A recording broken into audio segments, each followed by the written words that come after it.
அருட்பெருஞ்சோதி அருட்பெருஞ்சோதி தனிப்பெரும் கருணை அருட்பெருஞ்சோதி.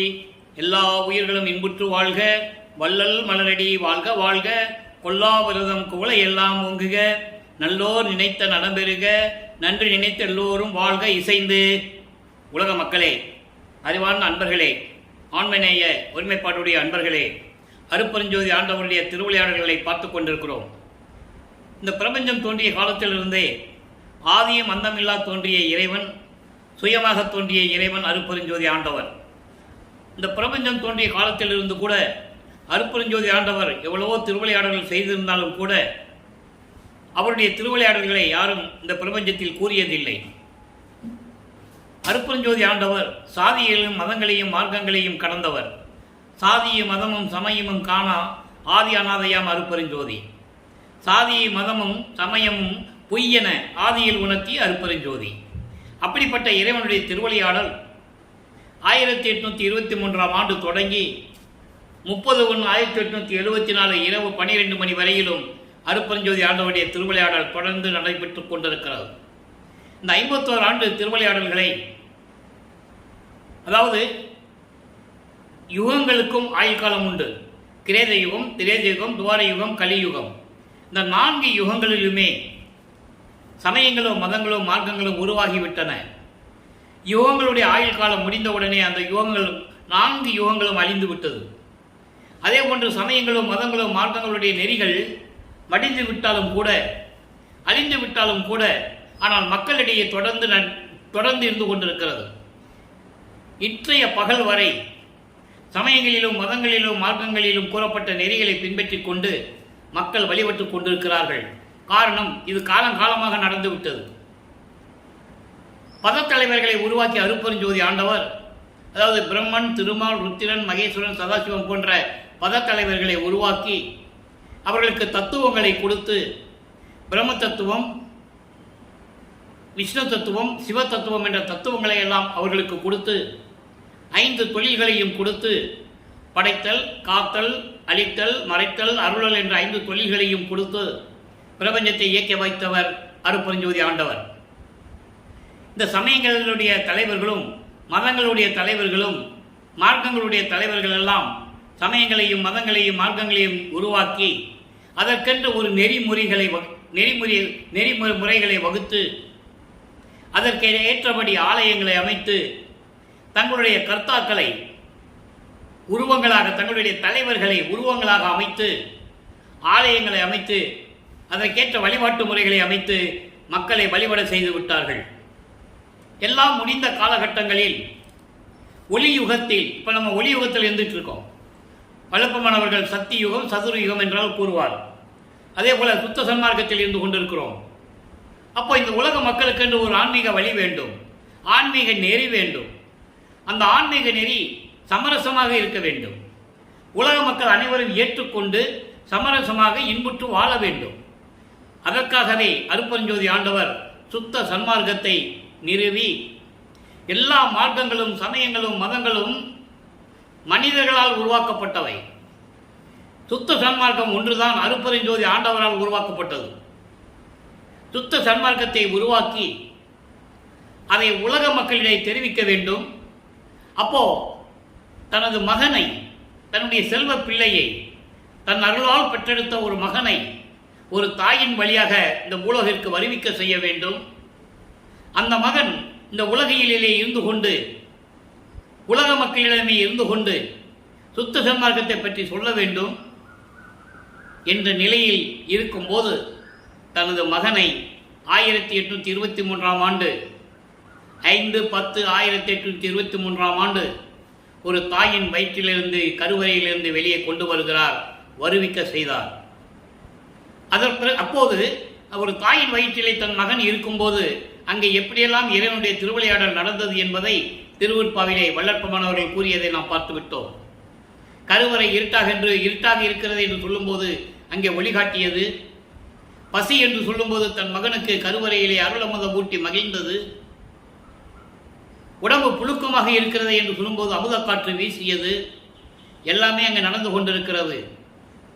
உலக மக்களிடம் யாரும் சொல்லாததனால் பேசியவர்கள், படித்தவர்கள், திருவெட்பாவை படித்தவர்கள், பேசிக்கொண்டிருப்பவர்கள் இந்த நிலைகளை எல்லாம் மக்களிடம் சொல்லாத காரணத்தினால் வள்ளலாரை துறவி என்று சொன்னார்கள், கதையாசிரியர் என்று சொன்னார்கள், பாடலாசிரியர் என்று சொன்னார்கள், வசனகர்த்தா என்று சொன்னார்கள், ஞானி என்று சொன்னார்கள், போகி என்று சொன்னார்கள், யோகி என்று சொன்னார்கள். இறைவன் என்று யாரும் சொல்லவில்லை. இந்த நிலையில் இருக்கும்போது வருவிக்கு உற்ற பிறகு இந்த 1823ஆம் ஆண்டு தொடங்கிய திருவிளையாடல் 30/1/1874 இரவு 12 மணி வரையிலும் நடந்து கொண்டிருக்கிறது. 51 ஆண்டுகள். சதாசிவத்தினுடைய நிலை மாறுகிறது. பிரம்மனுடைய காலம் முடிந்தவுடனே திருமால் படைக்கும் தொழிலை சேர்த்து செய்ய வேண்டும். திருமால் துவார யுகத்திலே கிருஷ்ண அவதாரத்திலே அவன் மாண்டபோது அதன் பிறகு இந்த படைக்கும் தொழிலையும் காக்கும் தொழிலையும் ருத்திரன் செய்ய வேண்டும். ருத்திரனுடைய கால அளவு முடிந்தவுடனே இந்த 3 தொழில்களையும் சேர்த்து மகேஸ்வரன் 4வது தொழிலை சேர்த்து செய்ய வேண்டும். இப்படி செய்து கொண்டிருக்கும் போது 5 தொழில்களையும் இறுதியிலே சதாசிவம் செய்து கொண்டிருக்கிறார். அப்போ சதாசிவனுடைய ஆயுள் காலம் 43,20,000 வருடங்கள். அந்த 43,20,000 வருடங்களில் 51 வருஷம் பாக்கி இருக்கு. 51 வருடம் கழித்து இந்த பிரபஞ்சத்தை இயக்குவதற்கு ஒரு ஆள் வேணும். அருட்பஞ்சாண்டவர் மற்றவர்களை யாரை நம்ப தயாராக இல்லை. தன்னால் உருவாக்கப்பட்ட ஒரு மகனை இந்த உலகிற்கு வருவிக்க செய்தார். அந்த 51 ஆண்டுகளும் எப்படி திருவிளையாடல் நடந்து கொண்டிருக்கிறது. திருவெட்பாவிலிருந்து ஒவ்வொரு திருமுறையிலிருந்தும் ஒவ்வொரு பதிகத்திலிருந்த பாடல்களிலிருந்தும் பார்த்து கொண்டிருக்கிறோம். வல்லப்பெருமான்கள் வருவிக்க உற்று முதல் 8 ஆண்டுகள், வருவிக்க உற்ற ஆண்டிலிருந்து 8 ஆண்டுகள் வரையிலும் அவருடைய நிலை எப்படி இருந்தது என்பதை நாம் பார்த்து கொண்டிருக்கிறோம். அவர் எந்த பாடசாலையிலும் போய் கல்வி கற்கவில்லை, யாரையும் குருவாக ஏற்றுக்கொண்டதில்லை. இந்த நிலை தொடர்ந்து கொண்டிருக்கும் போது வல்லப்பெருமானவர்கள் 2வது எட்டில், நமது பிள்ளை பெருமானவர்கள் 2வது எட்டு என்பது 9வது ஆண்டிலிருந்து 16 ஆண்டுகளுக்குள் என்ன நடந்தது என்பதை பார்த்து கொண்டிருக்கிறோம். 9வது ஆண்டில் இறைவன் வந்து மகனை ஆட்கொள்ளுகிறார். மகன் முன்னால் தோன்றி காட்சி அளிக்கிறார். மகனே, நீ என்னால் வருவிக்க உற்ற மகன், ஞானத்தை அளிக்கிறேன், மற்ற விஷயங்கள் எல்லாம், மற்ற நிகழ்ச்சிகள் எல்லாம் முன்பருவம் பின்பருவம் காட்டி உனக்கு அருள் செய்வேன் என்று கூறி மறைந்து விடுகிறார். காரணம், தனது மகன் சமயங்களிலும் மதங்களிலும் மார்க்கங்களிலும் இருக்க வேண்டும், உருவ வழிபாடு செய்ய வேண்டும், சரியை கிரியை யோகம் என்ற 12 நிலைகளை அடங்கிய சமயங்களையும் மதங்களையும் மார்க்கங்களையும் சார்ந்த நெறிகளை தனது மகன் பின்பற்ற வேண்டும். அதன் பிறகு சுத்த சன்மார்க்கத்தை கொடுத்து இதெல்லாம் தேவையில்லை என்று சொல்ல வைக்க வேண்டும், உலக மக்களுக்கு தெரிவிக்க வேண்டும். இதுதான் கான்செப்ட். அப்போ இவர் வருவிக்க உற்றதிலிருந்து சமயங்களையும் மதங்களையும் மார்க்கங்களின் நெறிகளை பின்பற்றி கொண்டு இருந்து கொண்டிருக்கிறார்.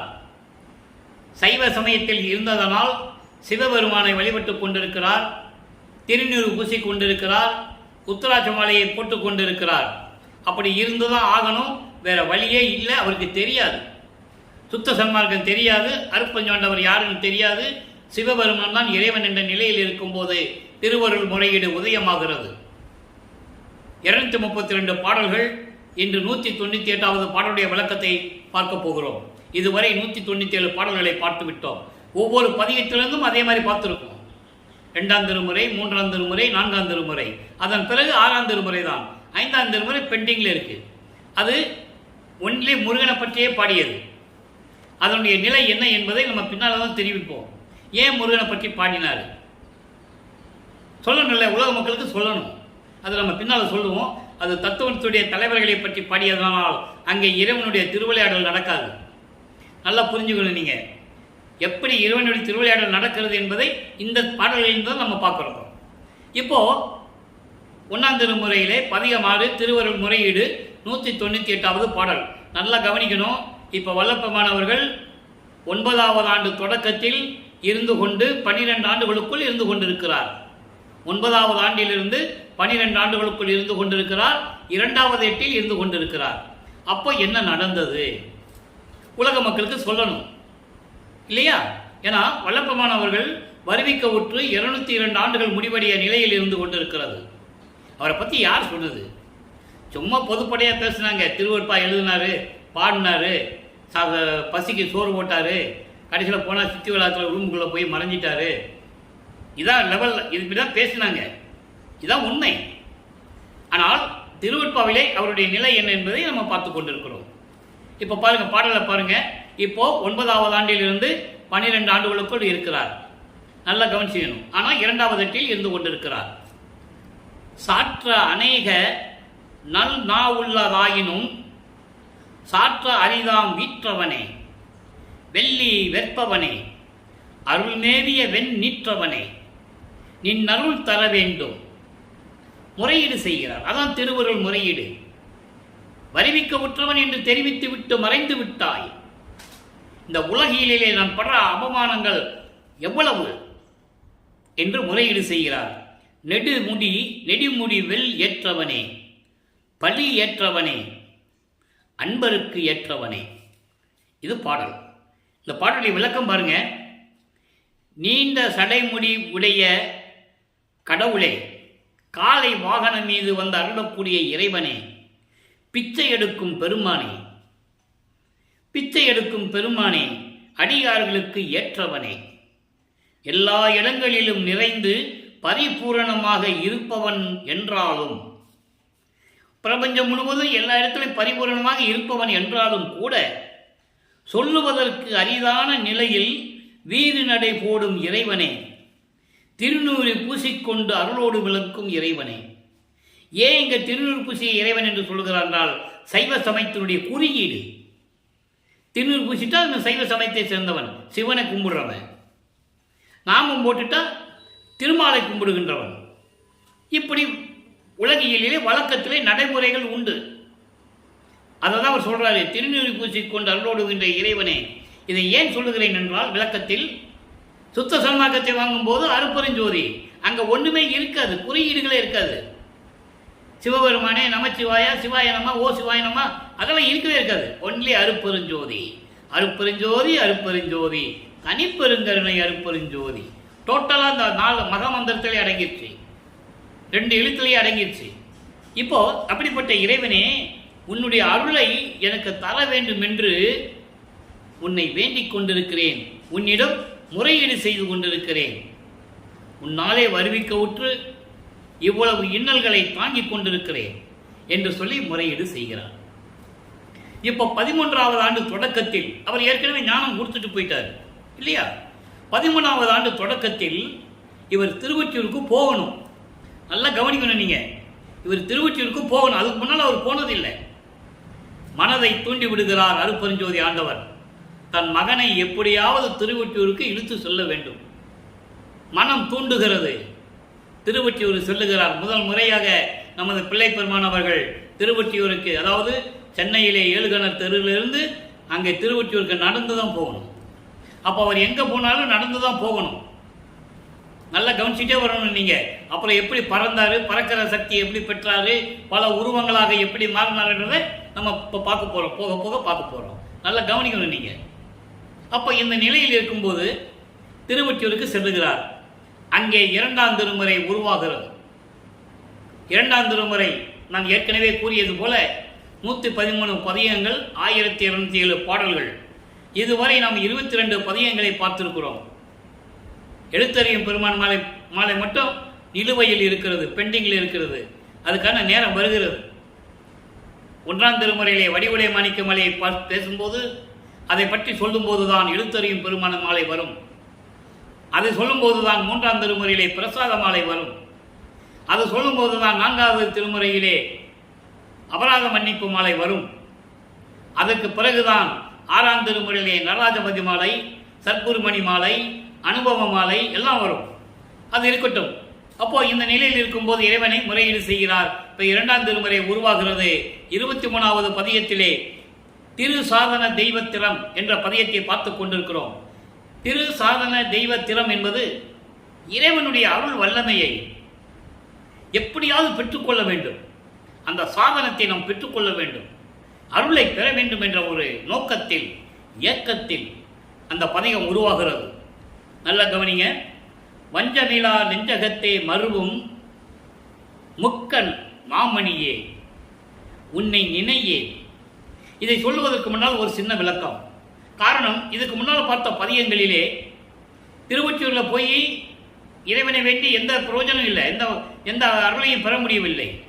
அதன் பிறகு திருமுல்லை வாயிலுக்கு செல்லுவார். அங்கே மாசிலாமணி மாசிலாமணி என்று உருகுவார். ஒரு பிரயோஜனம் கிடையாது. அப்புறம் திருவெளித்தாயத்துக்கு போவார். அங்கேயும் இறைவனை வேண்டுவார். ஒரு பிரயோஜனம் கிடையாது. இப்போ மறுபடியும் திருவொற்றியூருக்கே செல்லுகிறார். இது ஒரு கான்செப்ட். இப்போ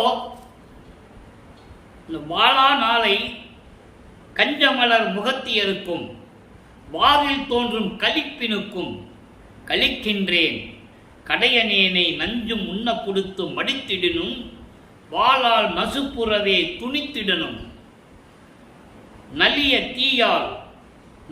தீயால் எஞ்சலர சுடினும் அன்றி அந்தோ இன்னும் என் செய்யினும் போதாதே எந்தாய் எந்தாய். இது பாடல். இந்த பாடலுடைய விளக்கம் பாருங்க. இறைவா, தியாகராஜ பெருமானே, சிவபெருமானே, என்னை வருவிக்க செய்தாய்.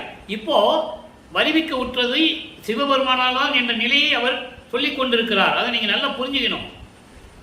அப்போ அவருக்கு அருட்பெருஞ்சாண்டவர் தெரியாது. அவர் எந்த வடிவனும் அவருக்கு தெரியாது. சுத்த சன்மார்க்கம் என்னன்னு அவருக்கு தெரியாது. அவர் மறைப்பு நிலையில் இருந்து கொண்டிருக்கிறார். அவர் எல்லாம் அறிந்தவர், ஒவ்வொரு யுகத்திலையும் இருந்தவர். அவருக்கு வயதில்லை, பிறப்பில்லை, இறப்பில்லை. பல பாடல்களிலே கூறியிருப்பார்.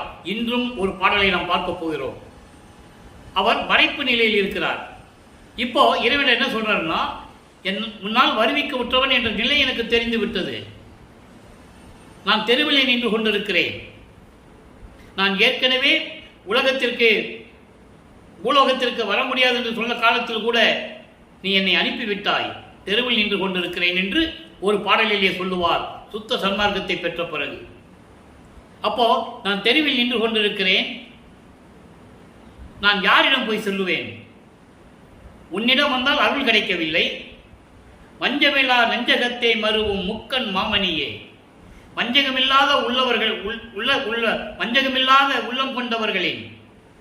வஞ்சகமில்லாத உள்ளம் கொண்டவர்களின் உள்ளத்தில் பொருந்தி இருக்கின்ற இறைவனே, மணி போன்ற இறைவனே, உன்னை நான் நினைக்க தவறிவிட்டேன்.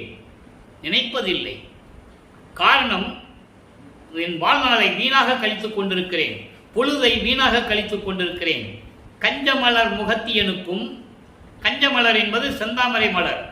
செந்தாமலரை மலரில் வீற்றிருக்கின்ற நான்முகன் இருக்கின்றானே, பிரம்மன், அவனை பற்றி கூட நான் சிந்தித்து இருக்கிறேன், நினைத்திருக்கிறேன்.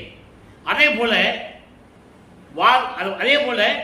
வாதில் தோன்றும், வாதின விவாதம் செய்யக்கூடிய கலிப்பினுக்கும், கலிப்பின படைக்கும் தொழில், அதாவது காக்கும் தொழிலை செய்யக்கூடிய, முதல்ல பிரம்மன் சொன்னது காக்கும் தொழில், படைக்கும் தொழில். இப்ப திருமால் காக்கும் தொழில். கலிப்பினுக்கும், மகிழ்ச்சியோடு இருக்கணும் அவன் ஒருத்தன் தான் இந்த பிரபஞ்சத்திலேயே. அப்படிப்பட்ட திருமாலுக்கும் அவனை பற்றி கூட நான் நினைத்திருக்கிறேன், வீணாக நினைத்துக் கொண்டிருக்கிறேன்.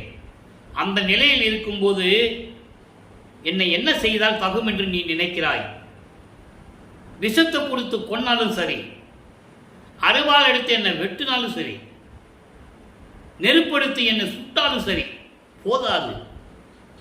எவ்வளவு அற்புதமா சொல்ற பாருங்க. மனநிலையை, அவர் மனத்தில் இருக்கின்ற அந்த மன குமுறலை இறைவனிடம் சொல்கிறார். என்னை விஷம் கொடுத்து கொன்னாலும் சரி, அருவாள் எடுத்து என்னை வெட்டினாலும் சரி, துண்டு துண்டா வெட்டினாலும் சரி, நெருப்படுத்தி என்னை சுட்டாலும் சரி, நெருப்பில் போட்டு என்னை கொளுத்தினாலும் சரி, என்ன செஞ்சாலும் இது போதாதே இறைவா, எனக்கு விரைவில் எனக்கு அருள்வாயாக என்று சொல்லி இந்த பாடலை நமக்கு அள்ளியிருக்கிறார்கள். இப்போ வல்லப்பம்மன் அவர்கள் 16 ஆண்டுகள் வரைக்கும் எந்த விதமான நிலையிலும் அருளை பெற முடியவில்லை. ஒன்றும் நடக்கல. இப்போ 3ஆம் திருமுறை உருவாகிறது. வல்லப்பம்மன் அவர்கள் 3ஆம் திருமுறை உருவாகும் போது 3வது அட்டில் இருந்து கொண்டிருக்கிறார். 3 24 17வது ஆண்டிலிருந்து 24 ஆண்டுகளுக்குள் என்ன நடந்தது? மொத்தம் 19 பதியங்கள் 3ஆம் திருமுறை. இதுவரை 16 பதியங்களுடைய விளக்கங்களை நாம் பார்த்து விட்டோம். இன்று 17வது பதியத்தினுடைய கடைசி பாடல். கிட்டத்தட்ட 17 பதியங்களை நாம் முடித்து விட்டோம். ஒவ்வொரு பதிகத்திலும் திருவொற்றியூர் செல்ல வேண்டியது, காலையில் எந்திரிச்சு சென்னையிலேருந்து ஏழுகணத்திலிருந்து புறப்பட்டு போயிட வேண்டியது, அப்படியே நடந்து போயிட வேண்டியது. இங்கே இருக்கிறவங்கெல்லாம் தேடுவாங்க. உலகியல் இயல்பு தானே. ஒரு வாலிபன் 24 ஆண்டுகள் இருக்கின்ற ஒரு வாலிபன் வீட்டில் தங்குறது இல்லை. எப்போ பார்த்தாலும் திருநூறு பூசிட்டு உத்திராட்சமலையை போட்டுக்கிட்டு கோயில் கோயிலாக அலைஞ்சிட்டு இருக்கிறாப்புல. உலகியலை பற்றில்லை என்று சொல்லும்போது உலகியலிலே யாருக்கும் வருத்தம் இருக்கதானே செய்யும். அந்த ஏளன பேச்சுகளையும் அவமானங்களையும் தாங்க முடியாமல் காலையில் எந்திரிச்சோன்னே கிளம்பி போயிடுறது. திருவொற்றியூருக்கு போன உடனே அங்கே தியாகராஜ பெருமானை பற்றி பாடிக்கிட்டே இருக்கிறது. இந்த நிலையில் இருக்கும்போது 3ஆம் திருமுறை உருவாகும் போது அவர் பாடல்களிலே கூறியிருக்கிறார். இதுவரை 17 பதியங்களை நாம் பார்த்திருக்கிறோம். ஒவ்வொரு பதியத்திலும் இறைவனை பற்றி பாடுவதும், இறைவனிடமிருந்து அருளை பெற முடியவில்லை இல்லை ஏங்குவதும். நம்ம சொல்லி தான் இறைவன் கேட்க மாட்டேன்றான். சரி, நாரையை தூது அனுப்புவோம், கிளிகளை தூது அனுப்புவோம்னு சொல்லி தன்னுடைய மனக்குமுறலை எல்லாம் பாடல்கள் மூலமாக தெரிவித்ததையெல்லாம் நாம் பார்த்து விட்டோம். அதன் பிறகு ஒரு புறத்தி பெண்ணிடம் போய் குறி கேட்பது போல கேட்பது, இப்படிப்பட்ட இறைவனை நான் நம்பிக்கொண்டிருக்கிறேன், எப்போ எனக்கு அருள் கிடைக்கும் என்ற நிலையை கூறுவது, அதன் பிறகு ஜோதிடம் பார்க்க செல்லுவது, இப்படி பல நிலைகளை நாம் பார்த்து விட்டோம். இன்று 17வது பதியத்திலே கடைசி பாடல் காதல் சிறப்பு கதுவாம் அன்பும். ஏன்னா இவரை தலைவியாகவும் இறைவனை தலைவனாகவும் வர்ணனை செய்து உள்ளத்தை செவிலித்தாயாக வர்ணனை செய்து பாடல்களை இந்த பதியத்தை நாம் கருளியிருக்கிறார்கள்.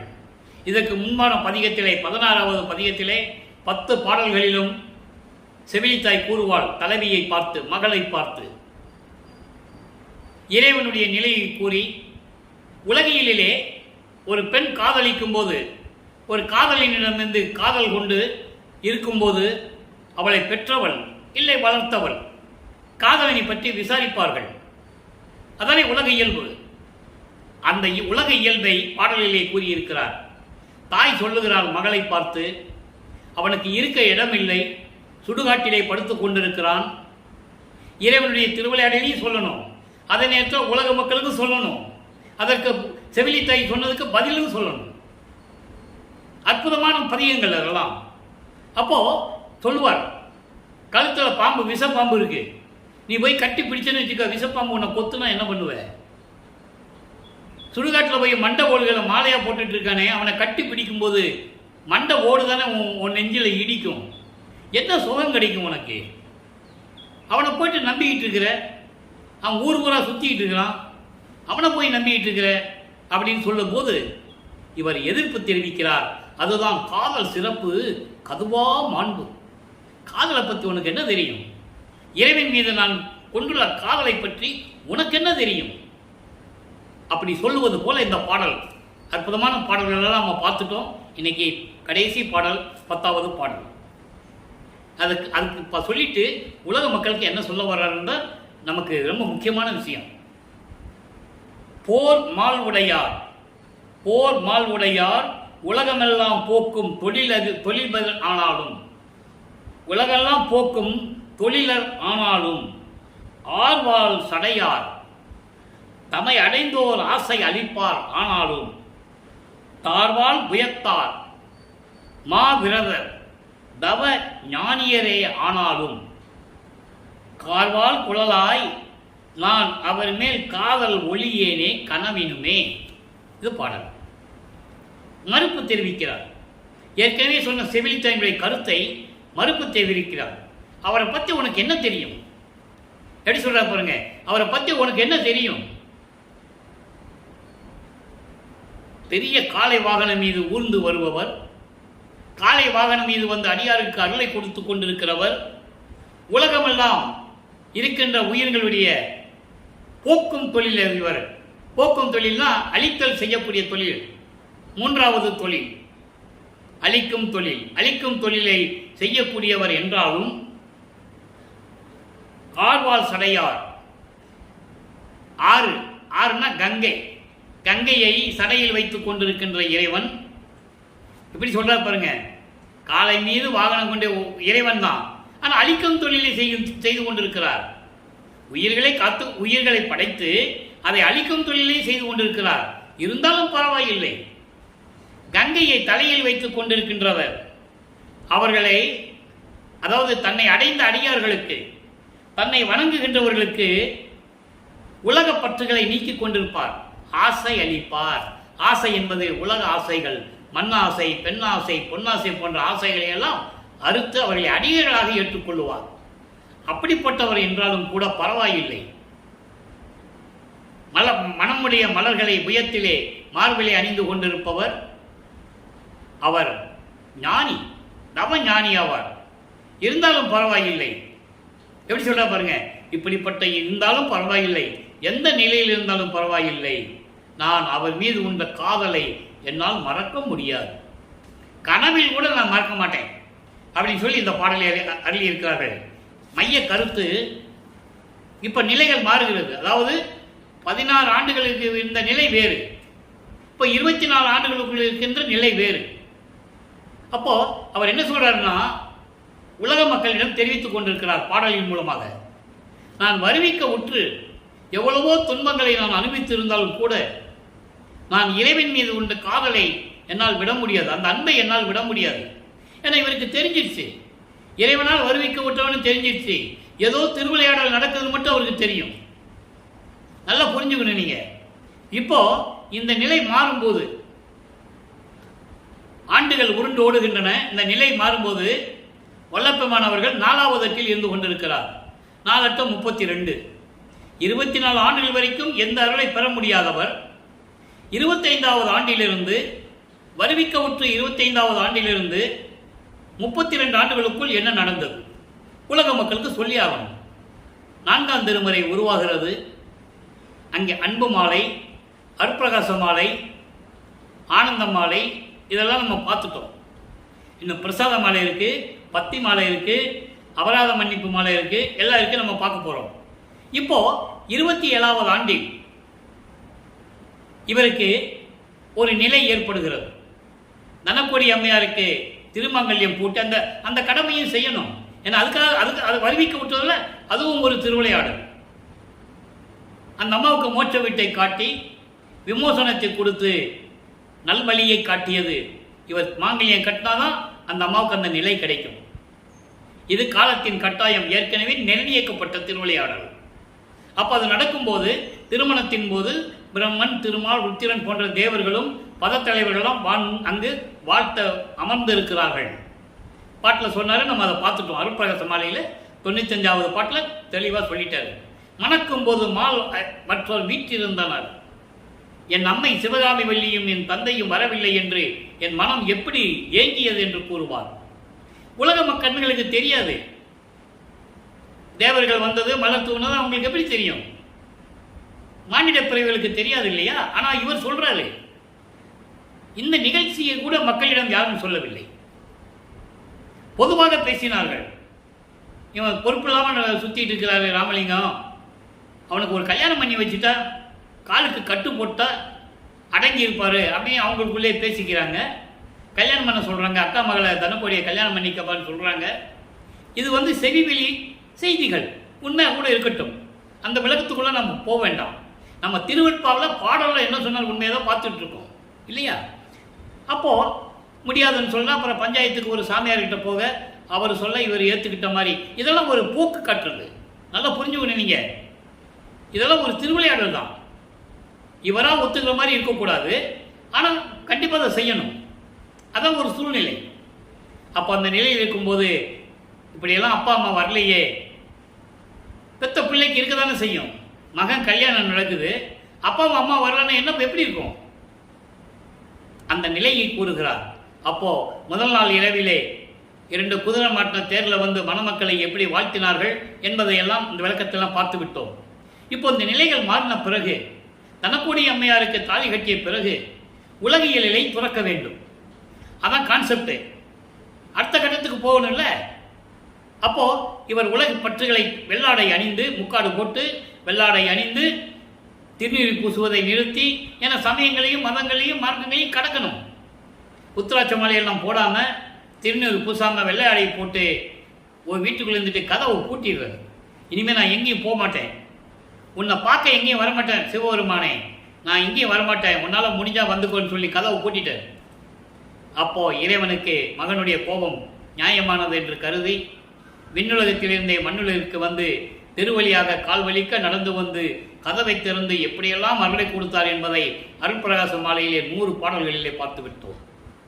இப்போ 32 ஆண்டுகள் நிறைவடைகிறது. வல்லப்பமானவர்கள் வருவிக்க உற்று 32 ஆண்டுகள் நிறைவடைகிறது. 4/8 முடிஞ்சு போச்சு. 4/8 32. இப்போ 33வது ஆண்டில் அடியெடுத்து வைக்கிறார். 33வது ஆண்டிலிருந்து 40 ஆண்டுகளுக்குள் என்னென்ன நடந்தது என்பதை நம்ம தெளிவாக பார்த்துட்டோம். சுத்த சிவஞான வெளிக்கு பறந்து போகிறது. அங்கே அருப்பஞாண்டவர் தன் மகனை வரவேற்று அங்கே சத்தியஞான சபையிலே சிங்காசனத்திலே அமர வைத்து அவருக்கு மணிமுடி சூட்டி இளவரசன் என்ற பட்டத்தை சூட்டி சாகா கல்வியை கொடுத்து சுத்த சன்மார்க்கத்தை கொடுத்து எல்லா அருளையும் கொடுத்து, மகனே இன்னும் பாக்கி வேலைகள் இருக்கிறது, நீ பூலோகத்திற்கு சென்று வா என்று சொல்லி பூலோகத்திற்கு அனுப்பிவிடுகிறார். இதெல்லாம் கதை இல்லை, கற்பனை இல்லை என்பதை நான் பணிவுடன் தெரிவித்துக் கொள்ள கடமைப்பட்டிருக்கிறேன். திருவட்பாவில் இருக்கின்றதை நான் கூறிக்கொண்டிருக்கிறேன். சும்மா ஏதோ கதை பேசுறான்னு மட்டும் தயவு செஞ்சு நினைக்காதீங்க. இங்க வள்ளலார் வந்து அங்க இல்லைன்னா எங்க போயிட்டாரோ எங்க சுத்த போனாரோ அது 6 மாசம் 1 மாசம் தான் பேசிட்டு இருந்தாங்க. அவர் என்ன சொல்றாரு, நான் கடந்து அங்க போனேன்னு சொல்றாரு. பாடல்ல இருக்கு. அந்த விளக்கத்துல தானே பார்த்துட்டு இருக்கோம். அப்போ பூலோகத்துக்கு வந்தவுடனே நேராக கரும்புலிக்கு தான் போறாரு. அங்கதான் 9 வருடங்கள் இருக்கிறார். 9 வருடங்கள் அங்கே இருந்து கொண்டு தந்தையும் மகனும் உரையாடி கொஞ்சி குலாவியது திருவிட்பாவில எல்லாமே நம்ம பார்த்துட்டோம். இப்போ வல்லப்பமானவர்கள் 6வது எட்டில் காலில் அடியெடுத்து வைக்கிறார். 6வது எட்டு என்பது 41வது ஆண்டிலிருந்து 48 ஆண்டுகளுக்குள் என்ன நடந்தது, வருவிக்க உற்ற 48 ஆண்டுகளுக்குள். வல்லப்பமானுக்கு 48 வயசு இருக்கும்போது சொல்லக்கூடாது, அவருக்கு வயது இல்லை. நல்லா கவனிச்சுக்கணும் நீங்க. வருவிக்க உற்ற ஆண்டிலிருந்து 48வது ஆண்டு. வல்லப்பமானே 12 வயசுல எப்படி இருந்தாரு, 15 வயசுல எப்படி இருந்தாரு, 27 வயசுல கல்யாணம் பண்ணாரு, அப்புறம் 33 வயசு வரைக்கும் சென்னையில் இருந்தாரு, அப்படியே வந்தாரு போனாரு, கடைசியில் போய் மறைஞ்சிட்டாரு. இப்படிதான் சொன்னாங்க. அவருக்கு வயது இல்லை. அப்போ 48வது ஆண்டுகளுக்குள் என்ன நடந்தது என்பதை இப்போ நம்ம பார்த்துக்கிட்டு இருக்கோம். கருங்குழியிலிருந்து அங்கே விடைபெற்றுக் கொண்டு வெங்கட ரெட்டியாரிடமும் அவருடைய துணைவியார் முத்தையாளாமையாரிடமும் விடைபெற்றுக் கொண்டு, ஏன்னா 9 வருஷம் அங்கே இருந்தார்ல, விடைபெற்றுக் கொண்டு அங்கே இருக்கும்போதே தர்மசாலையை எங்கே நிறுவ வேண்டும் என்று தந்தையும் மகனும் ஆலோசித்து, அதாவது அருப்புரைஞாண்டவர் மகனும் ஆலோசித்து அதை இவர் நிறைவேற்றுகிறார். வள்ளற்பெருமானவர்கள் பார்வதி மக்களிடம் வந்து கேட்க, இங்கே ஒரு தர்மசாலையை நிறுவ வேண்டும், ஜீவர்களுக்கு பசியோடு வருகின்றவர்களுக்கு பசி ஆற்றுவித்தல் செய்ய வேண்டும் என்று கேட்க, பார்வதி மக்கள் மகிழ்ச்சியோட அந்த இடத்தை கொடுக்க, ஒரே நாள் 23/5/1867 ஒரே நாளிலே தர்மசாலையை நிறுவி அன்றே அணையா அடுப்பை ஏற்படுத்தி ஜீவர்களுக்கு பசியாற்றி கொண்டிருக்கிறார் வல்லப்பமானவர்கள். இங்கதான் ஜீவகாரிய ஒழுக்கம் உருவானது. நல்லா புரிஞ்சுக்கணும். நீங்க ஒவ்வொரு இடத்திலையும் ஒரு நிலை உருவாகணும். சென்னையில் இருக்கும்போது சுத்த சன்மார்க்கத்தை வாங்குறதுக்கு அங்கே போயிட்டார். அப்புறம் நேரம் எல்லாம் வாங்கிட்டு கருங்குழிக்கு வந்துட்டார். அங்கே இருந்துட்டு தான் தந்தையும் மகனும் எப்படி உரையாடினார்கள், என்னென்ன நிகழ்ச்சிகள் நடந்தது என்பதை 6ஆம் திருமுறையிலிருந்து நம்ம பார்த்துட்டு இருக்கோம். இப்போ ஜீவகாரிய ஒழுக்கம் உருவாகிறது. அதை நம்ம பின்னால் பதிவு செய்ய போகிறோம். இதை மட்டும் மனசில் வச்சுக்கோங்க. பசியாற்றுவித்தல் அங்கே நடந்து கொண்டிருக்கிறது. இங்கே இருக்கும்போது, தர்மசாலையில் இருக்கும்போது என்னென்ன திருவிளையாடல் நடந்தது உலக மக்களுக்கு சொல்லணும். அப்போ செவி வெளிக்கட்ட செய்திகள் அதையும் சொல்லி தான் ஆகணும். சில விஷயங்களை சொல்லணும். உண்மையான விஷயங்களை சொல்லி தான் ஆகணும். 1869ஆம் ஆண்டு திருவற்பாவை மறுவற்பா என்று அறிவிக்க வேண்டும் என்று சொல்லி ஆறுமுக நாவலர் என்றவருடைய தலைமையிலே கடலூர் மஞ்சக்குப்பம் என்ற இடத்தில் இருக்கின்ற நீதிமன்றத்திலே வழக்கு தொடர்ந்து விட்டார்கள். சமயங்களையும் மதங்களையும் மார்க்கங்களையும் சார்ந்தவர்கள், ஜாதி பற்று கொண்டவர்கள் திருவற்பாவை ஏற்க முடியாமல், ஜீரணிக்க முடியாமல், அந்த அம்சம் என்னவென்றால், அந்த வழக்கினுடைய சாராம்சம் என்னவென்றால், அவர்கள் சொன்னது, ராமலிங்கம் பரதேசி என்பவர் வடலூரிலே இருந்து கொண்டு பாடல்களை ஏற்றிக் கொண்டிருக்கிறார். முன்னுக்கும் பின் முரணாக சாதிகளையும் மதங்களையும் மார்க்கங்களையும் சாடிக்கொண்டிருக்கிறார். இது உகந்ததல்ல, எங்களுக்கு மிகவும் மன உளைச்சலை ஏற்படுத்திக் கொண்டிருக்கிறது. அவர் எந்த பாடசாலையிலும் போய் கல்வி கற்கவில்லை, என்னைப் போல புலவர் பட்டமெல்லாம் அவர் பெறவில்லை, எப்படி அவர் எழுதின பாட்டு உண்மையாக இருக்க முடியும் என்று சொல்லி வழக்கு தொடர்ந்து விட்டார்கள். விசாரணைக்கு வருகிறது. நமது இறைவன் அங்கே சொல்லுகிறார். நல்லா கவனிக்கணும் நீங்க. அதாவது புராணங்களிலும் காவியங்களிலும் சொல்லப்பட்ட கதைகள் எல்லாம் சொன்னார்கள். நீதிமன்றத்திலே சிவபெருமான் வந்து சாட்சி சொன்னது, காஞ்சி காமாட்சி சாட்சி சொன்னது, சமயபுரத்து மாரியம்மா காட்சி சொன்னது, எல்லாம் சொன்னாங்கல்ல. இங்கே நீதிமன்றத்துக்கு இறைவன் போய் நீதிபதிக்கு காட்சி கொடுத்தது ஏன் சொல்லலை? எந்திரிச்சு நின்னாங்க, கதை முடிஞ்சு போச்சு, அவ்வளோதான், முடிஞ்சுட்டாங்க. எந்திரிச்சு நின்னாங்க. ஏன்பா நின்னு நீதிபதி கேட்டார். பெரியவர் வாராரு அப்படின்னு நாங்கள் எந்திரிச்சு நின்னோம், நீங்கள் எந்திரிச்சு நின்னீங்க, அதை பார்த்து எந்திரிச்சு நின்னோம். அப்போனா அவர் எப்படி தப்பாக எழுதியிருக்க முடியும் அப்படின்னு சொல்லி அந்த கேஸை தள்ளுபடி பண்ணிட்டாங்க அப்படின்னு தானே உலகியல்ல சொன்னது. அது ஒரு பக்கம் உண்மையாக கூட இருக்கட்டும். ஆனால் நடந்தது என்ன? சூட்சமமான விளக்கங்கள் பாடல்களிலே கூறியிருப்பார் வல்லற்பமானவர்கள். கணக்கு வழக்கு அத்தனையும் முடித்து விட்டேன் என்று கூறுவார், தெளிவாக கூறியிருப்பார். அது காரணம் என்னன்னா, இவர் காட்சி கொடுத்தது, அது நீதிபதி பார்த்தது. அப்போ திருவற்பா உண்மையாக தானே இருக்க முடியும். அந்த நிலையில் திருவற்பா தான் மக்களுக்கு ஏற்ற அந்த நிலை தீர்ப்பை பெற்றுக்கொண்டு வல்லற்பமானவர்கள் வெற்றி முகத்தோடு திலகன் என்று சொல்லுவார் வந்துவிட்டார். தர்மசாலையில் இருந்து கொண்டு உத்தரஞான சிதம்பரம் ஆலை உருவாகிறது. அங்கே உத்தரஞான சிதம்பரம் எப்படிப்பட்ட நிலை கொண்டது என்பதை சத்தியஞான சபை நிறுவதற்கு முன்னாலேயே கூறிவிட்டார். அதை புரிஞ்சுக்கணும் நீங்க. தர்மசாலையை நிறுவியது மேட்டுக்குப்பத்தில் இருக்கும்போது தான். 1877 மேட்டுக்குப்பத்தில் இருக்கிறாரு. 1872 சபை கட்டி முடிக்கிறாங்க. அந்த விளக்கத்தை நம்ம பின்னால் பார்க்க போகிறோம். அது கடைசி 3 வருஷம். இப்போ 48 ஆண்டுகளுக்குள்ள நம்ம சொல்லிட்டு இருக்கோம். அது கடைசியில் 3 வருஷத்தில் நடந்தது. அதை பின்னால் பார்ப்போம். அது ஒன்றும் பெரிய விஷயம் இல்லை. இப்போ தர்மசாலையில் இருக்கும்போது ஜீவகாருண்ய ஒழுக்கம் உருவாயிடுச்சு. சரியா தானே? ஜீவகாருண்ய ஒழுக்கம் என்னன்றதை நம்ம பின்னால் பார்க்க போகிறோம். பசி, பிணி, தாகம், இச்சை, எளிமை, பயம், கொலை, 7 பிரிவுகள். இதில் பசியும் கொலையும் பரஜீவகாருண்யம், மீதியெல்லாம் அபரஜீவகாருண்யம் சொல்றாரு. அதனுடைய விளக்கங்களை நம்ம பின்னால் பார்க்க போகிறோம். இப்போ இந்த நிலையில் இருக்கும்போது, இங்கே இருக்கும்போது அவருடைய நிலை என்ன? அவரை சூழ்ந்திருந்தவர்கள், நட்பு வட்டாரங்கள், பழகியவர்கள், உடன் இருந்தவர்கள் அவருடைய என்ன நிலையில் இருந்தார்கள்? இவர் சொன்னதை யாரும் நம்பவில்லை என்பதை தெளிவாக கூறியிருப்பார்கள். நெய்யர்கள் வியப்பிலையும் அந்த பாடல்கள் உண்டு. அங்கங்கே பாடல்கள் அருமையாக இருக்கும். இதை இங்கே கூறுகிறார். தலைவி வருந்தல் என்ற பதிகத்திலே நாம் பார்க்க போகிறோம். 78வது பதிகம், 6ஆம் திருமுறை, 22வது பாடல். பாடலை நல்லா கவனிங்க. பாடல் இவரை தலைவியாகவும் இறைவனை தலைவனாகவும் வர்ணனை செய்து உள்ளத்தை மனதிடம் சொல்லுவது போல உலக மக்களுக்கு சொல்லிக் கொண்டிருக்கிறார். தான் எந்த நிலையில் இருந்தார், என்னை பற்றி யாரும் நம்பவில்லை என்ற கருத்தையும், அதே நேரத்தில் எது எப்படி இருந்தாலும் பரவாயில்லை, எனக்கு என் இறைவன் தான் முக்கியம் என்ற ஒரு நிலையையும் இந்த பாடலில் நாம் கருளி இருக்கிறார்கள். பார்க்க போறோம். நல்லா கவனிங்க. பதி வரும் ஓர் தருணம் இது, பதி வரும் தருணம் இது, நீவீர் அவர் வரவை வடிவை, நீவீர் அவர் வரவையும் வடிவையும் பார்ப்பதற்கு தரமில்லை. அண்டர்லைன். பார்ப்பதற்கு தரமில்லை, உங்களுக்கு தகுதியே இல்லைன்னு சொல்ற. எப்படி அவரை நம்புவாங்க சொல்லுங்க? அவர் உண்மையை சொல்றாரு, பிரபஞ்சத்தின் உண்மையை சொல்றாரு, யாரு உண்மையான இறைவன் சொல்றாரு, சுத்த சன்மார்க்கத்தின் நிலையை சொல்றாரு. யாரும் நம்பல. அதுக்கு சொல்றாருன்னா அவள் மனசுல எவ்வளவு வருத்தம் இருந்திருக்கும். நீங்க புரிஞ்சுக்கணும். கடவுளுக்கு எவ்வளவு கோபம் வந்திருக்கணும். அவர் 5 ஒளியையும் படைக்கக்கூடிய ஆற்றல் பெற்றவர், பிரபஞ்சத்தை இயக்கக்கூடிய ஆற்றல் பெற்றவர், பறக்கும் சக்தியை பெற்றவர், ஏம சக்தியை பெற்றவர், சாதா கல்வியை கற்றவர், கடவுள் நிலை அறிந்து அபயமாக கூடியவர். அப்படி நிலையில் இருக்கின்றவரே யார் நம்பலன்னா அவருக்கு கோபம் வரதானே செய்யும். இயற்கை தானே.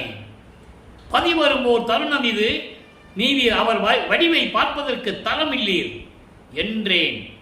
அதனாலோ தெரியவில்லை, என்ன நம்ப மாட்டேன்றாங்க, என்னை வெறுக்கிறாங்கன்ற.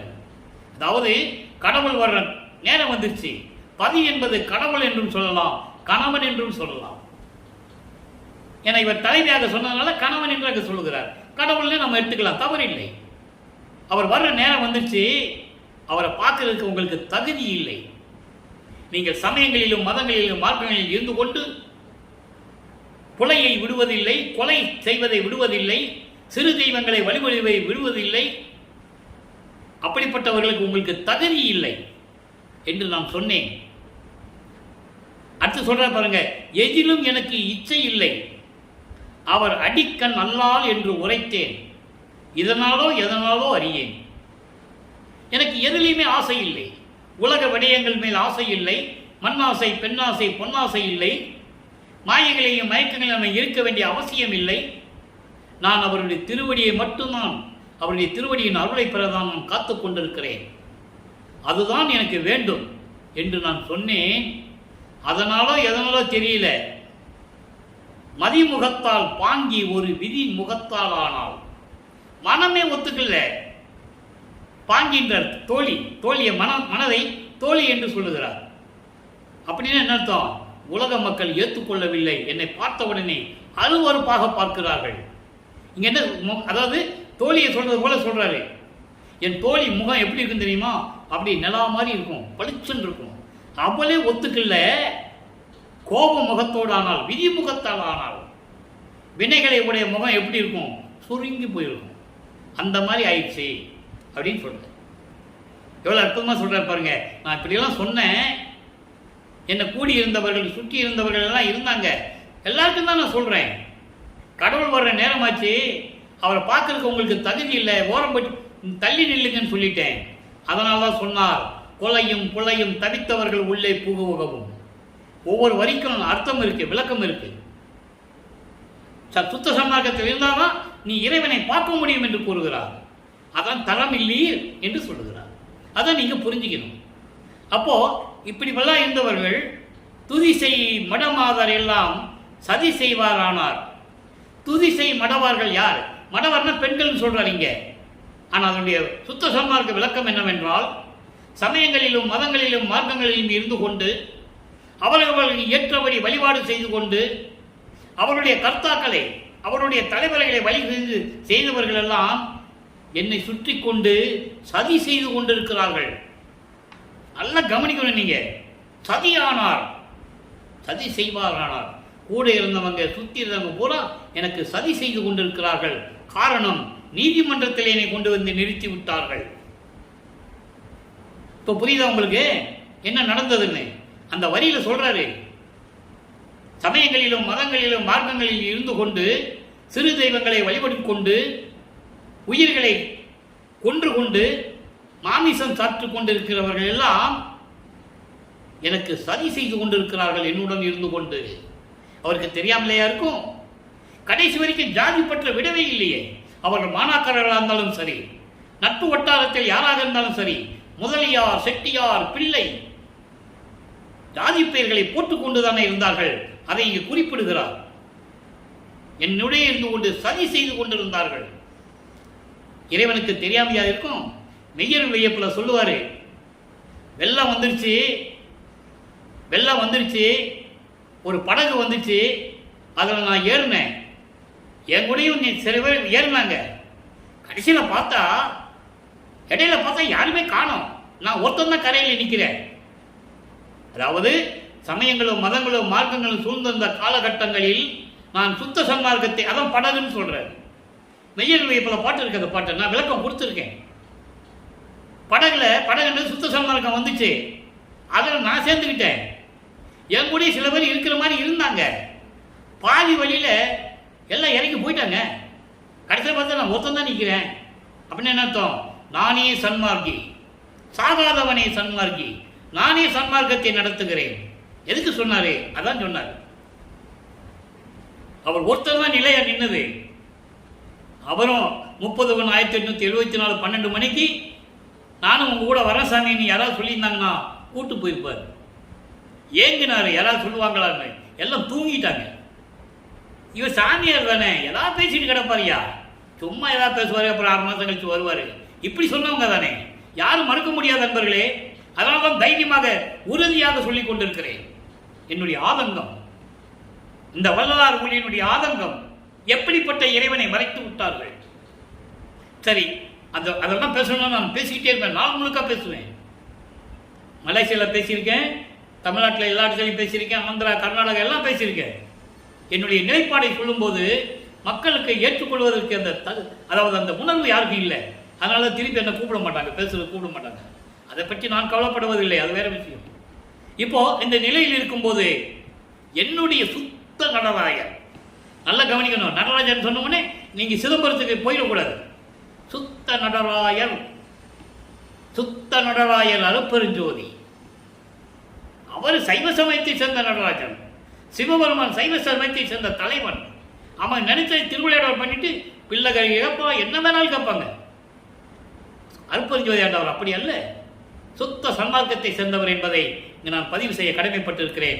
பின்னால் அந்த பாடலை பார்க்க போறோம். பொய் சொல்லல, பாடலில் இருக்கிறது அந்த வள்ளலார் ஊழியன் விளக்கத்தை கொடுத்து கொண்டிருக்கிறேன். ஆதாரங்கள் இருக்கிறது, யாரும் மறுக்க முடியாது. அப்போ அந்த நிலையில் இருக்கும்போது என்னுடைய தந்தை அவருடைய எண்ணத்தில் என்ன இருக்குன்னு எனக்கு தெரியலன்னு சொல்றாரு. அடுத்து பாருங்க, அடுத்த பதிகம் 113வது பதிகத்தில் தலைவி கூறல் என்ற பதிகத்திலே 5வது பாடல். தலைவி என்பது நமது வள்ளல் பெருமான் அவர்கள் தன்னை தலைவியாக உருவகப்படுத்தி சொல்லுகிறார். அற்புதமான பாடல். பிரபஞ்சத்தின் உண்மைகள் இங்கே இருக்கிறது, சுத்த சன்மார்க்கத்தினுடைய நிலைகள் இங்கே இருக்கிறது. நல்லா கவனிக்கணும் நீங்க. என்னுடைய தனி கணவர் அருள் ஜோதி உண்மை யான் அறிவேன். இவர் தலைவியாகவும் இறைவனை கணவனாகவும் வர்ணனை செய்து சொல்லுகிறார். எனது தனி கணவர், கணவன் சொல்ல வேண்டியதானே, ஏன் தனிக்கணவன் சொல்றாரு? ஆதியும் அந்தமில்லா தோன்றிய இறைவன் அருப்பெருஞ்சோதி என்ற உண்மையை யான் அறிவேன். அதான் அகவல்ல சொல்லுவாரு, அவங்க அப்பா சொல்லுவாரு மகனை பார்த்து, ஆதியும் அந்தமும் அறிந்தனை நீயே ஆதி என்று அருளிய அருப்பெருஞ்சோதி. நல்லா புரிஞ்சுக்கணும். ஆதியும் அந்தமில்லா தோன்றிய இறைவன் அருப்பெருஞ்சோதி, அதை ஆதியும் அந்தமும் நீ அறிந்து கொண்டாய், அதிலே நீதான் முதலானவன், நீயே ஆதி. புரிஞ்சா உங்களுக்கு? இப்போ அதாங்க சொல்றாரு, ஆதியும் மனால் தோன்றிய இறைவன் அருப்பெருஞ்சோதி என்பதை, என் கணவர் அருப்பெருஞ்சோதி ஆண்டவர் என்பதை நான் மட்டும்தான் அறிவேன், வேறு யாருக்கு தெரியாதுன்னு சொல்றார். உலகர்கள் எங்கனம் கண்டு கொள்ளுவார். உலகத்தில் இருக்கிற யாருக்கு தெரியும்? யாருக்கும் தெரியாது. உண்ணல் அற உண்ணுதற்கும் உறங்குதற்கும் அறிவார். அதாவது எதை பற்றி யோசிக்காம சாப்பிட வேண்டியது, தூங்க வேண்டியது, இதுதான் உலக மக்களுக்கு தெரியும். வேறு என்ன தெரியும்? இதைதான் சுத்த சன்மார்க்கத்தை பற்றி பேசும்போது, சுத்த சன்மார்க்க நம்ம கொடியை கட்டும்போது, மேட்டுக்குப்பத்திலே பேருபதேசம் செய்யும் போது கூறுவார், உலக மக்களே, இயற்கை உண்மை விளக்க கடவுளாக அருப்பெருஞ்சோதி ஆண்டவர்தான் கடவுள் என்ற நிலையை கூட தெரியாமல் இருக்கிறீர்களே என்று சொல்லுவார். அதை இங்க சொல்றாரு, உங்களுக்கு ஒண்ணுமே தெரியல உலக மக்களே, எதையும் யோசிக்க மாட்டேன்றீங்க, சமயங்களிலும் மதங்களிலும் மார்க்கங்களிலும் சொன்னதை வச்சுக்கிட்டு அப்படியே நம்பிக்கிட்டு இருக்கீங்க. சாப்பிட வேண்டியது, தூங்க வேண்டியது, அதான் உங்களுக்கு தெரியும். உண்ணுதற்கும் உறங்குதற்கும் அறிவீர், உளம்புதல் கேட்டு ஐயமுறையில் எங்க தோழியிடம் சொல்றாரு, உலக மக்கள்கிட்ட சொல்றாரு. அதெல்லாம் நீ அவங்க எல்லாம் யாரு சொன்னாலும் சரி, புலம்புனாலும் சரி, புலம்பிக்கிட்டு இருந்தாலும் சரி, பைத்தியம் பிடிச்சிட்டு இருந்தாலும் சரி, நீ ஒன்றும் சந்தேகப்பட வேண்டாம், நீ பயப்படாத. அவன் என்ன வேணா புலம்பிட்டு போறாங்க உலக மக்கள், அதை பத்தி நீ கவலைப்படாத. எப்படி சொல்றாரு பாருங்க, ஐயமுறை ஓங்கிய மாளிகையை தன்புறம் மங்களம் விளங்க அலங்கரிப்பாய் இங்கே. இறைவனால் நான் வருவிக்க விட்டவன், இங்கே என்பது பூலோகம். நான் ஏற்கனவே பல யுகங்களில் இருந்தவன். பாடல்ல சொல்ற, ஊழிதோறு ஊழி உயிர் அழைத்து ஓங்கினன், ஊழிதோறி ஊழி உளவினும் அழியா உடம்பை அளித்தனன் எங்க அப்பன். ஊழிதோறு ஊழி உழப்பராது ஓங்கி வாலி என்று எனக்கு வைத்த நன்னிதியே அகவல். அதனால சொல்றாரு, இந்த பூலோகத்தில் நான் எதுக்கு வந்தேன்னா இதுக்குதான், சுத்த சன்மார்க்கத்தை சொல்றதுக்கு தான். ஆன்ற சன்மார்க்கம் அணிபெற என்னை தான் இன்று அமுதளித்த இனிய நற்றாயே சொல்றாரா. அப்போ என்ன பண்ணணும்? மனசு சுத்தப்பட சொல்றாரு. மாளிகையை அலங்கரிப்பதுன்னா அவர் எந்த மாளிகையை வச்சிருந்தாரு சொல்லுங்க? கருங்குழியில் யாரோ வீட்டில் இருந்தார், அதானே உண்மை. அவருக்கு எது வீடு இல்லை. தர்மசாலைக்கு வந்தார், பார்வதிபுரம் மக்கள் கொடுத்தது, அந்த குடிசையில் இருந்தார், சரிதானே? அதுக்கப்புறம் மேட்டுக்குப்பம் போனார், அங்கேயும் குடிசை வீடு தான், அது கூட அவருக்கு சொந்தம் கிடையாது. வைஷ்ணவர்கள் வந்துட்டு போனவங்க இடம் அது. அதை நான் அப்புறம் சொல்கிறேன், விளக்கம் நிறையா இருக்கு, சுருக்கமாக சொல்கிறேன். திருச்சியிலிருந்து வைஷ்ணவர்கள் வந்து தங்குற இடம் அது, அது கூட அவருக்கு சொந்தம் கிடையாது. 10க்கு 10 ரூமு தான், ஓலை குடிசை தான். அப்புறம் எந்த மாளிகையை அலங்கரிக்க சொன்னார்? மனதை அலங்கரிக்க சொன்னார். மனம் வந்து தூசிப்பட்டிருக்கு, மனம் வந்து தூசிப்பட்டிருக்கு, அசுத்தமாக இருக்கு. சமயங்களையும் மதங்களையும் மார்க்கங்களையும் ஏற்படுத்திக் கொண்டு அசுத்தமான மனதை சுத்தமாக்க வேண்டும். சுத்த சன்மார்க்கத்தை பெற்றுக்கொண்டு சுத்தமாக்க வேண்டும். அதான் மனதை அலங்கரிப்பாய். இது இறைவன் கொடுத்த விளக்கம், நூல் விளக்கம் அல்ல. இதுதான் சுத்த சன்மார்க்க விளக்கம். இதுக்கு யார் எதிர்ப்பு தெரிவித்தாலும் நான் ஏற்றுக்கொள்ள தயாராக இருக்கிறேன், விளக்கம் அளிக்க தயாராக இருக்கிறேன். ஓகேவா? அப்போ அலங்கரிப்பாய், தூங்குதலால் என்ன பலன்? எப்ப பார்த்தாலும் தூங்கக்கூடாது. தூங்கலை மகனே, அஞ்சலை மகனே, எப்படியெல்லாம் அற்புதஞாண்டவர் தன் மகனுக்கு சொல்வார் தெரியுமா? ஏனென்றால் இறைவன் நிலையை அடைய வேண்டும் என்றால் தூக்கம் இருக்கக்கூடாது, பசி இருக்கக்கூடாது, மல ஜலம் கழிக்கக்கூடாது. எங்க சாப்பிட்டார் அவரு? சித்தி வளாகத்தில் இருக்கும்போது அங்க சமையல் அறை இருக்கா? குளியல் அறை இருக்கா? என்ன இருக்கு? எப்படி சாப்பிட்டாரு? யோசிக்க வேண்டாம்? மக்கள்கிட்ட சொல்றோமே, மக்களும் பாருங்க சிந்திக்காம கேட்டுக்கிட்டு இருக்காங்க பாருங்க. வல்லப்பமான வாழையில போட்டு சாப்பிட்டான்னு சொன்னோன்னே எதிர்ப்பு தெரிவிக்கணும் பேசுறவங்கிட்ட. என்னையா சொல்ற நீ? அவர் எப்படியா சாப்பிட்டுருப்பாரு அப்படின்னு கேட்கணும். அவரே சொல்றாரு, அருள் அமுதம் உண்டேன், மதிமண்டல தமுதம் உண்டேன்னு சொல்வார்.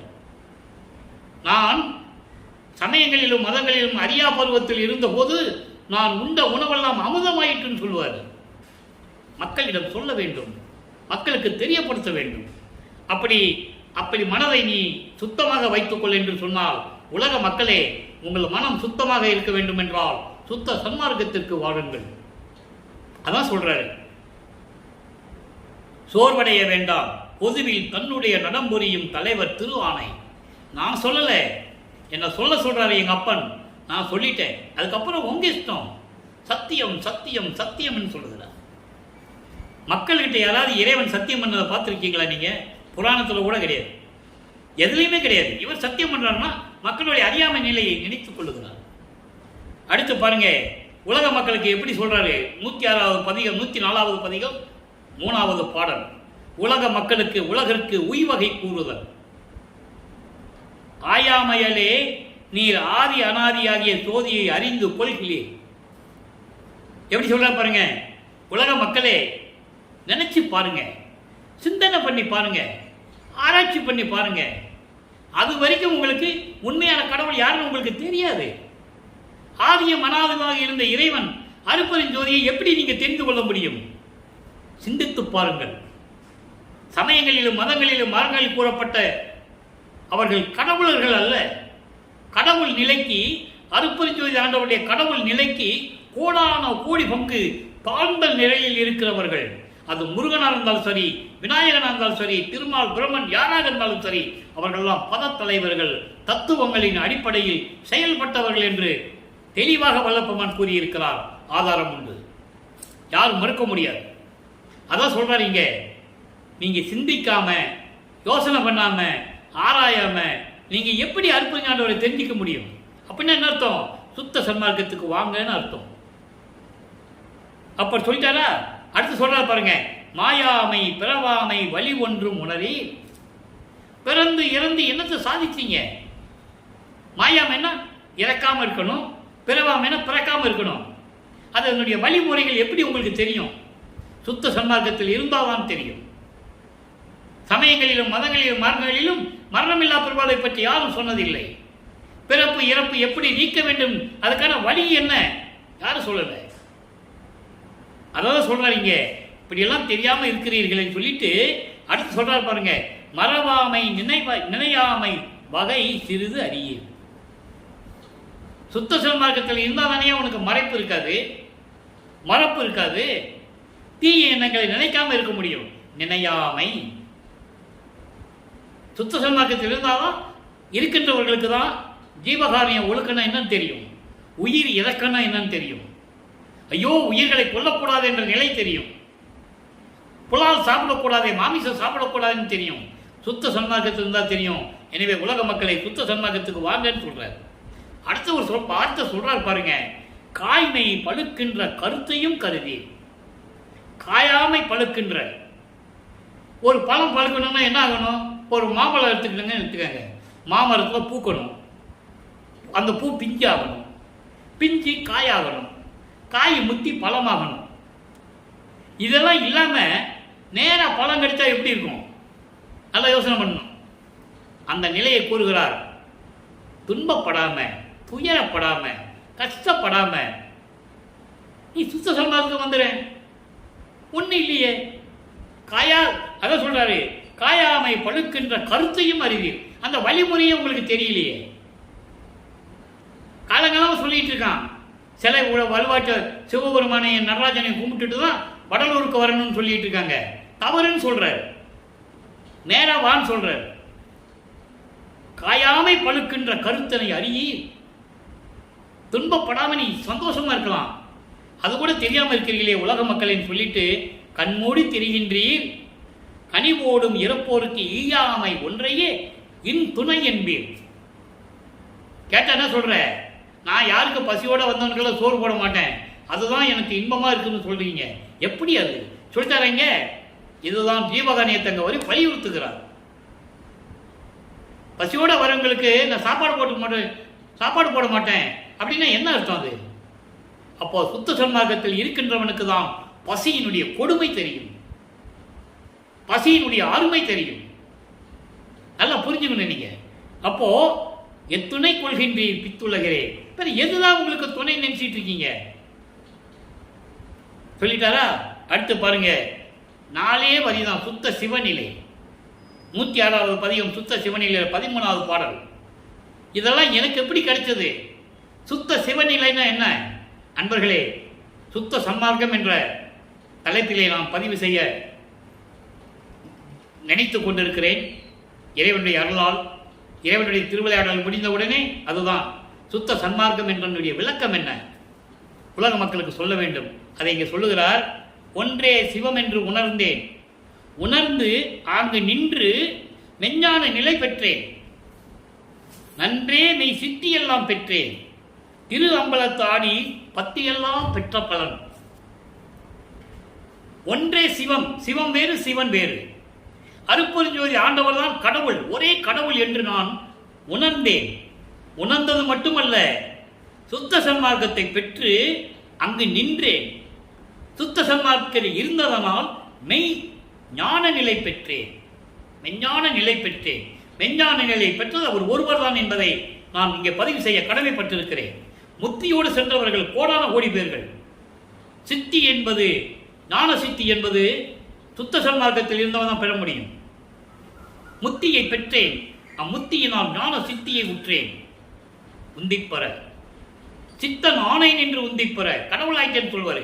அதான் இங்க சொல்றாரு, நான் கடவுளாகிவிட்டேன், மெஞ்ஞான நிலை பெற்றேன், நன்றே மெய் சித்தியெல்லாம் பெற்றேன், எல்லா சித்திகளையும் பெற்றுக்கொண்டேன்.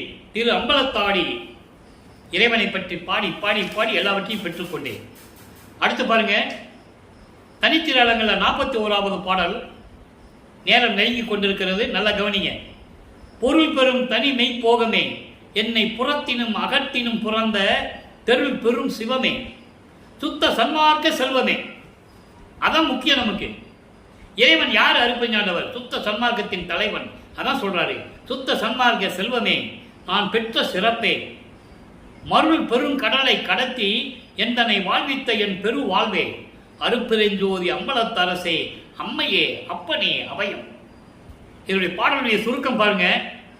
அதாவது, அருள் செல்வத்தோடு விளங்கி கொண்டிருக்கிற ஒப்பற்ற தலைவனே, அருட்பெருஞ்சோதியே, என்னை உள்ளத்திலும் வெளியிலும், அதாவது சூழ தேகம் சூக்கும தேகம் சொல்லுவார்ல, தூள தேகம் சூக்கும தேகம் காரண தேகம்லாம் சொல்லுவார்.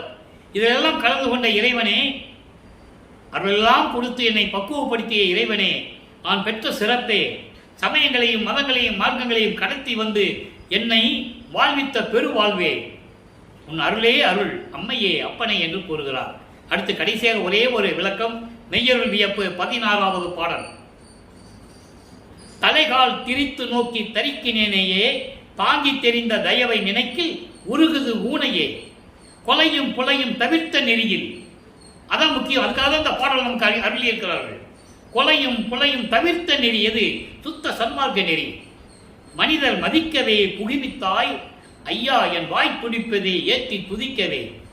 பாடலை விளக்கம் பாருங்க, 2 வரிதான் விளக்கம்.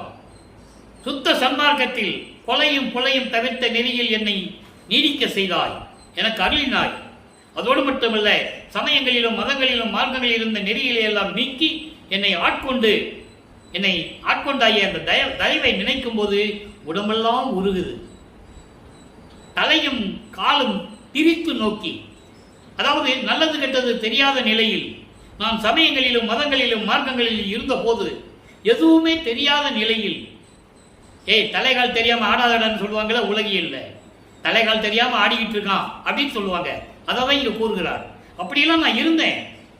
அப்படி இருந்த என்னை, எதுவுமே தெரியாத இந்த என்னை தாங்கி பிடித்து தூக்கி எடுத்து அதிலிருந்து நீக்கி என்னை கொண்டு வந்து கொலையும், அதாவது கொலை நெறியும் புலை நெறியும் இல்லாத ஒரு நெறி, சுத்த சன்மார்க்க நெறியில் என்னை வைத்து ஆட்கொண்டாய இறைவனே என்று சொல்லி இந்த பாடலில் நமக்கு அருளி இருக்கிறார்கள்.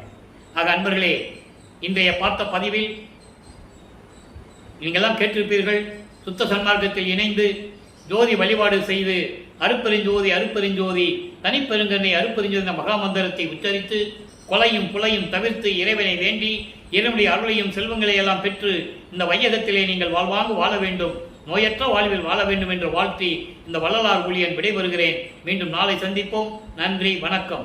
நாளையும் திருவிளையாடல் தொடரும். கண்டு மகிழ்ந்து இறைவனுடைய அருளை பெற்றுக் கொள்ளுங்கள்.